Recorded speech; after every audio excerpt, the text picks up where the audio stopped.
Last trade deadline, sinubukan na talaga ng Lakers na i-trade itong promising rookie na si Dalton Knecht para kay Mark Williams ng Charlotte Hornets, pero dahil lang sa physical exam ni Williams, kaya nabalik itong si Knecht, meaning na handa na talagang pakawalan niya ng Lakers. Na-drop ng first round sa 17th pick ng Lakers mula sa Tennessee itong si Knecht. Nagsimula siyang may solid average na 9.1 points sa loob ng 19.2 minutes per game, na may 37.6% shooting mula sa 3-point line at 4.4 attempts. Ang problema ngayon, ang Lakers buo pa rin ang desisyon na i-trade itong si Dalton Knecht kung merong isang trade na magiging pabor sa kanila. Hanggang ngayon, nasa trade option pa rin ang pangalan nitong si Knecht. Hindi yan nawawala pagdating sa trade proposal na nare-report at mga rumors na lumalabas. Tapos ngayon sa Summer League, parang nawawalan na nga rin ng gana itong si Knecht dahil sa pagbagsak ng numbers and performance nito. Kahit naman siguro sino, tatama rin kung walang balak sa'yo ang team na mabigyan ka ng spotlight. Sa unang game kontra sa Warriors, nag-average lang yan ng 10 points kasama ang 4 rebounds, 2 assists at 2 steals. Sa sumunod naman na game nila kontra Miami Heat, meron lang yung 4 points at 4 turnovers pa.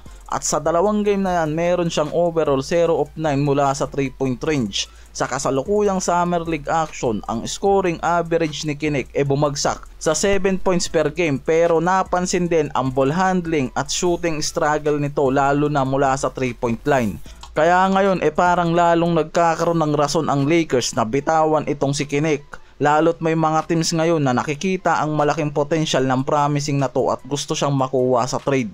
Ang Lakers ngayon nakuha na ang centerpiece nila si Ayton na kinuha nila gamit ang non-taxpayer MLE na 14.1 million para sa 2 years. 16.6 million player option yan mga pare ko ya, at 8.1 million cap hit sa 2025 to 26 season. Kaya under pa rin sila sa first apron, kaya allowed ang trades gamit ang exception at salary matching rules. May natitirang trade hole assets ang mga expiring contracts nila at draft picks at possible non-essential salary fees yan.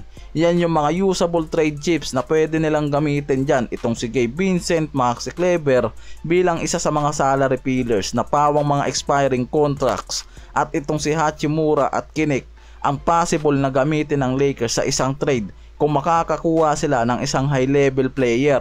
Yan yung mga gagamitin ng Lakers dyan. Hindi nawawala itong si Knecht dyan. Ang Miami Heat nare-report na sumusubok na gumawa ng trade kaugnay itong si Andrew Wiggins papuntang Lakers, pero ang nare-report dyan balak lang ibigay ng Lakers itong si Gabe Vincent, Maxi Kleber o itong si Shake Milton kasama ang first round pick.